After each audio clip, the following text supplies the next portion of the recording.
Je dis vraiment que de faire des petites actions au quotidien, mais en étant en lien avec les personnes, ça peut, ça m'aide à moi à me sentir mieux, à m'entourer de personnes qui pensent comme moi et du coup à s'entraider aussi, et en même temps de me dire que grâce à mes petites actions au sein de l'association, j'arrive à convaincre éventuellement d'autres personnes qui feront petit à petit leur chemin comme j'ai fait le mien.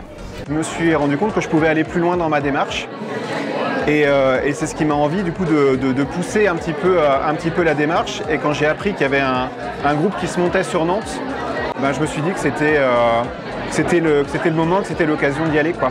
J'avais suivi le MOOC Zéro Déchet en 2019, donc j'étais derrière mon écran et j'étais bien prise par tout ce qui était proposé, mais un peu déçue de rester derrière mon écran toute seule à imaginer tout ce qu'on pouvait faire, et vraiment envie de partager ça avec des gens de mon quartier. Les groupes locaux ne font pas que relayer nos campagnes et nos propositions, ils sont aussi force de proposition bien sûr, et surtout notre rôle c'est justement de faire remonter leurs besoins et leurs envies de mobilisation sur des sujets. Donc bien sûr nous on traite de la réduction des déchets et du gaspillage des ressources, donc ça va toujours être lié à cette thématique, mais il y a plein de choses à faire.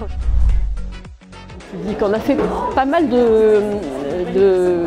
d'apéros, de pique-nique zéro déchet, parce que j'ai un copain qui a un magnifique jardin de bambou et tous les ans on fait 1 ou 2 pique-niques zéro déchet chez lui avec des gens qui ne sont pas forcément concernés mais qui jouent le jeu. L'association fait beaucoup de plaidoyer au niveau des politiques, de la région aussi. Nous dans notre territoire on a un incinérateur, un des plus vieils incinérateurs de France, et donc notre souhait c'est de l'arrêter. Maintenant, arrêter un incinérateur, c'est pas ça qui supprime les déchets, donc il faut les réduire, quoi.